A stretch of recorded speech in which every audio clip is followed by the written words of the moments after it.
এই হচ্ছে বঙ্গলক্ষ্মীর 4th ফ্লোরের 405। চলো রুমটা দেখা যাক কীরকম। এই হচ্ছে রুমের মোটামুটি একটা গ্লিমসেস দিয়ে দিচ্ছি। রুমটা নতুনই হয়েছে, নতুন করে রেনোভেট হয়েছে, বেশ সুন্দর। এদিকে সাইড টেবিল রয়েছে, আর এখানে রয়েছে একটা বসার জন্যে কোচ টাইপের, সোফাটাও ভালো। এখানে as usual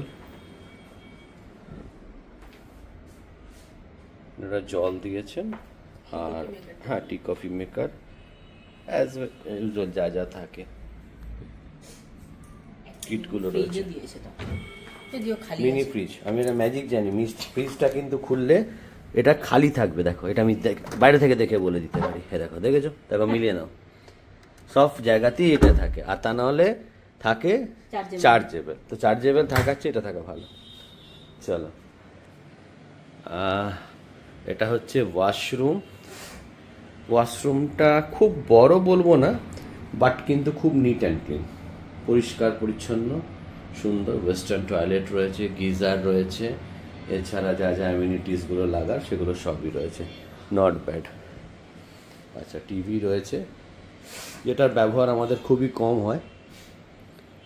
set top box, এই দিকটাতে ওনারা একটা পার্টিশন করে চেঞ্জিং রুম বলবো না, একটা স্পেস টাইপের করেছেন। এটা কিন্তু ভালো কনসেপ্টটা, খারাপ না। আর এইটা খুললে সবচেয়ে প্রিমিয়াম ক্যাটাগরি, সবচেয়ে বড় যে জায়গাটা, যেটার জন্য রুমটার এত ট্যারিফ, এই যে এই হচ্ছে ভিউ রুম থেকে। টু গুড, খুব সুন্দর।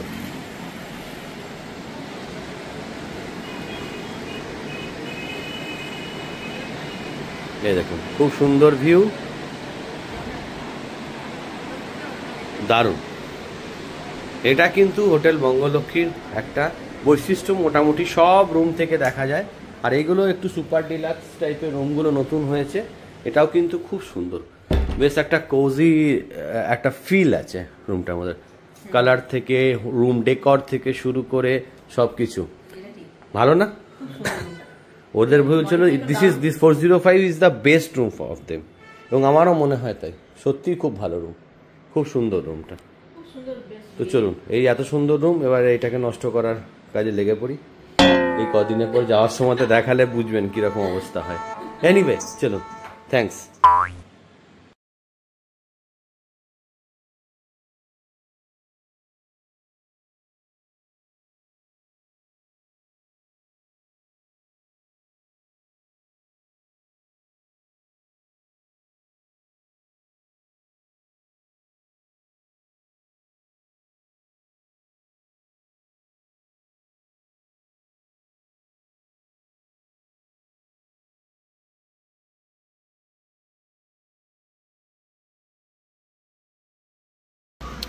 আমরা এই কোনারক যাওয়ার পথে একটু মনে হচ্ছিল কি খাই। তো এখানে বড়াটা কিন্তু একটু অন্য স্টাইলে দেওয়া হয়, মানে নুনের সেই বলগুলো খুব সুন্দর লাগে। বেসনের তৈরি, ডালের বোধহয় না, এটা কি দিয়ে তৈরি হয় বড়াটা? ডাল, আচ্ছা, অরহরের ডাল দিয়ে তৈরি হয়, বেশ সুন্দর, একটা অন্যরকম ভাবে। হ্যাঁ, এনাদের পরিবেশন স্টাইলটাও অন্য, বেশ ভালো লাগে। আর আজকে ক্লাইমেটটা এতটা সুন্দর, অন্যরকম। যদি আমি আজকে, যদিও সূর্যদেবের দেখা নেই, কিন্তু এটাও একটা অন্যরকম অ্যাডভেঞ্চার। এই যে বাইকে করে যাওয়া, বাইক না ইনফ্যাক্ট স্কুটি করে, স্কুটিটা আমরা রেন্টে নিয়েছি। এর আগেও অনেক ব্লগে আমি দেখেছি যে কীরকমভাবে পাওয়া যায় না পাওয়া যায়, আপনারাও এটাকে এক্সপ্লোর করতে পারেন। এটা কিন্তু দারুণ লাগে। এবং আজকে যদি দেখুন, বেশ একটা মেঘলা ওয়েদার, খুব সুন্দর, বেশ মনোরম। আপনাকে এর মধ্যেই এনজয় করতে হবে। একটু পরেই আমরা চন্দ্রভাগা পৌঁছে যাব, তারপরে ওখান থেকে কোনারক। আমরা চন্দ্রভাগা চলে এসেছি। ইনফ্যাক্ট এতবারই আসা হয়েছে, এবং যতবারই পুরী আসা হয় চেষ্টা করি একবার কোনারক এই পথটা ঘুরে যেতে। চন্দ্রভাগাতে হল্ট করে একটু টুকটাক খাওয়া দাওয়া, কিছু খাওয়া, তার সঙ্গে টুকটাক কেনাকাটা। খুব ঠিক মানে যতবারই আসি ততবারই যেন মনে হয় সামথিং নিউ। মনে হয় না যে একবার, হতে পারে বছরে 2 বার 3 বার 4 বার, বাট যাই হোক, জগন্নাথ দেবের কৃপা বলুন বা মাহাত্ম্য বলুন, এই জায়গাতে যতবার আসবেন পুরীতে ততবারই আপনার ভালো লাগবে। প্রতিবারই মানে এতবার আসছি, একই শিডিউল, একই রুট, সব কিছুই। আর যেহেতু ওই বাইকটা থাকে, বাইকটা হায়ার করে নেওয়া হয়, ফলে সুবিধা হয়, এই অলি গলি সব জায়গায় যাওয়া যায়। দেখুন দিনের পর দিন এইখানেও এন্টারটেনমেন্টের অনেক জিনিস। একটা সময় ছিল এখানে ওই স্পিড বোট বলতে, ওই নৌকাগুলোর মধ্যে বোট লাগিয়ে, তখন আমরা 1-2 বার হয়তো চেপেওছি, কিন্তু এখন তো আরও সুন্দর প্রপার মোটরাইজ স্পিড বোট রয়েছে। প্রচুর ভিড়, প্রচুর লোক বেরিয়েছে আস্তে আস্তে। জায়গায় দেখলাম জাস্ট এই চন্দ্রভাগার আগে ঝাউবনের ওখানে এত বাস, মানে এত লোক পিকনিক করতে বেরিয়েছে, সত্যি ভালো লাগে এই বিশেষ বিশেষ মুহূর্তগুলো। মানুষ যে তার ব্যস্তময় জীবন থেকে যে একটু সময় একটু নিজের জন্যে খোঁজেন, এটা সত্যি থাকা প্রয়োজন। তো চলুন আগে যাই, এরপর হচ্ছে কোনারক।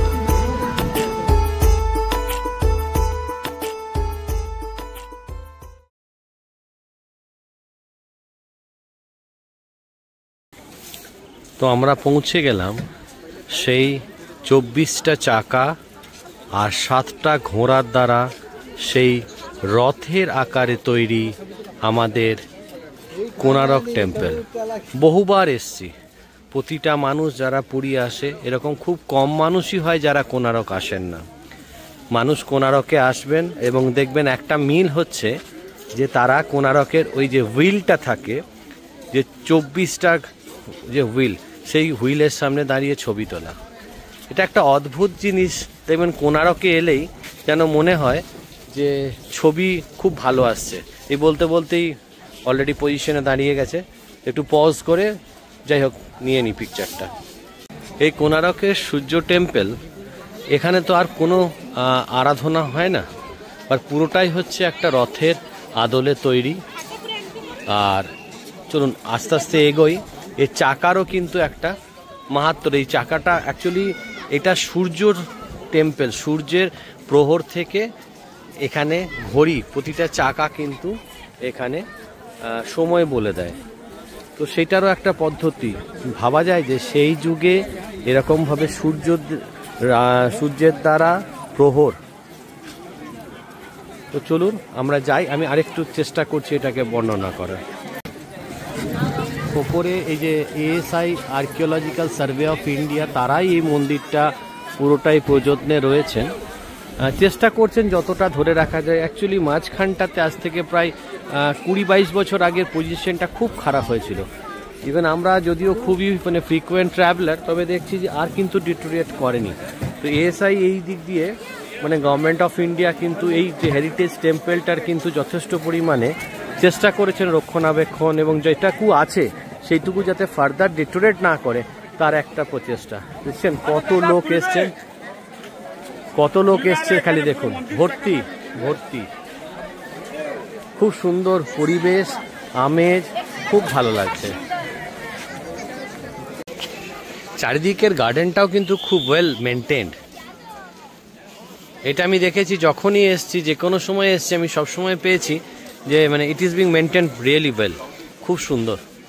এবং আলাদা করে দেখুন এখানে কিছু সিঁড়ি টিড়িও ব্যবস্থা করা হচ্ছে, কারণ আর অ্যাকচুয়ালি প্রযত্ন করার জন্য সবসময়তে তো ওপরে ওই স্ক্যাফোল্ডিংয়ে সম্ভব হয় না, ওই জন্য ওনারা এরকমভাবে স্ট্রাকচার একটা করেই রাখছেন। যেরকম প্রথমে বললাম কোনারকটা একটা রথের আকারে তৈরি, তো সেখানে প্রথমেই 24টা যে চাকা, 24টা চাকা কিন্তু 24টা ঘন্টাকে একটা বার্তা দিচ্ছে, তার প্রতীক 24টা ঘন্টার। এবারে যদি এই চাকাটার দেখেন, এই চাকাটার দেখুন 8টা স্পাইক রয়েছে। এই এক একটা স্পাইক কিন্তু এক একটা প্রহর, অথবা মানে অর্থাৎ 8 × 3 24 ঘন্টা।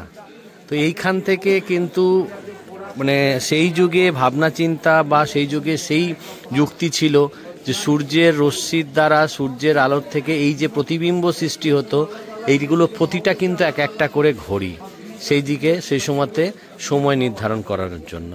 কি অদ্ভুত ধরনের সেই যুগের সায়েন্স, অনেকটা এগিয়ে ছিল তারা। দেখুন, এটা সেই 10 টাকার নোট আমাদের। এবং যদি আপনারা জানি না কোনোদিন যদি একটু মাইন্যুটলি দেখেন, এর পেছন দিকটাতে দেখবেন এই কোণারকের চাকাটাই কিন্তু রয়েছে। এবারে দেখুন কেমন লাগছে, এই চাকা সেই কোণারকের চাকা, আর ঠিক সেই 10 টাকার নোটের চাকা। এইখান থেকেই কিন্তু এই চাকাটাই কিন্তু আমাদের 10 টাকার নোটে এখানে আপনারা দেখতে পাচ্ছেন। এ দেখুন কি অদ্ভুত। হ্যাঁ, যতবারই আসি কিছু না কিছু তথ্য কিন্তু পেয়ে থাকি আমি। দেখুন আজকে এটা পেলাম, তো তাই আপনাদের সামনে তুলে ধরলাম।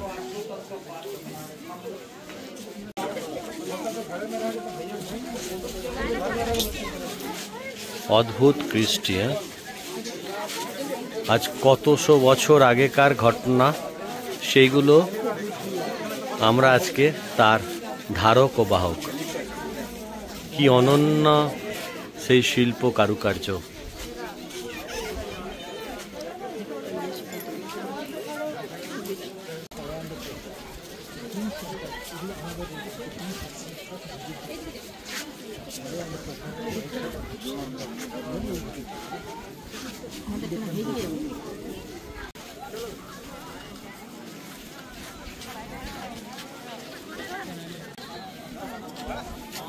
চলো এদিকটা যাই।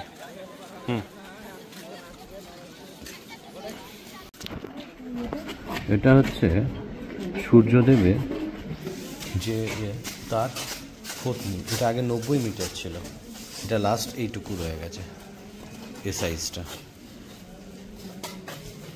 এখানে অনেকে মনস্কামনার জন্যে তারা তাদের মতো পয়সা। এই দেখুন সূর্য মন্দিরের পেছন দিকটা, এই যে বলছিলাম স্টেয়ার কেস, একটা পার্মানেন্ট নেচারেরই স্টেয়ার কেস করে দেওয়া হয়েছে, কারণ এই রক্ষণাবেক্ষণের জন্যই ওনাদেরকে সবসময় ওপর নিচ তো করতেই হয়। সেক্ষেত্রে বারবার যে ওই স্ক্যাফোল্ডিংয়ের পার্টটা, ওটাকে ওনারা ওমিটি করে দিয়েছেন। আমি বলবো বেশ মানে সাইন্টিফিক ওয়ে অফ থিঙ্কিং, খুব সুন্দর।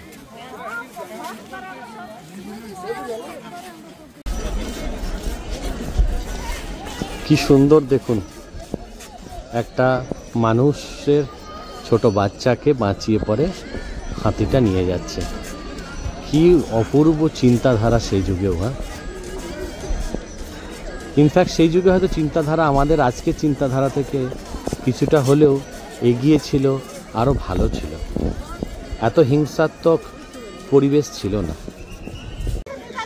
সো বন্ধুরা, আজকের যে ব্লগটা শুরু করেছিলাম কোণারক টেম্পল ভিজিট, এর আগেও আমার এরকম কোণারকের ওপর অনেকগুলো ব্লগ আছে, তবে এক একবার আসি এক একটা করে তথ্য পেয়ে যাই, প্রতিবারই যেন মনে হয় সামথিং নিউ। তো সেই রেসপেক্টে আজকে যেরকম এই টাকার ব্যাপারটা, ওটাও ভালো লাগলো। তো আজকে ব্লগটা আমরা এখানেই শেষ করব, বাট আমাদের ব্লগ চলবে।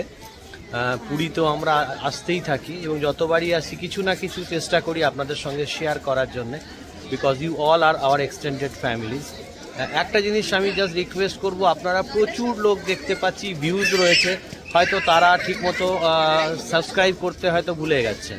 তো আমার একটাই রিকোয়েস্ট থাকবে যে যখন আপনারা এটা দেখছেন সেই সময়তে যদি একটু সাবস্ক্রাইব করে দেন, তাহলে আমাদের জন্য খুব ভালো পাওনা। তো চলুন, সঙ্গে থাকবেন, আমাদের আবার নতুন কোনো ব্লগে দেখা হবে। আমি কৌশিক, আমি স্নিগ্ধা, আমি ক্রিস। যে ক্রিস, আর আমাদের ব্লগ ওয়ে অফ লিভিং আমাদের চ্যানেলের নাম।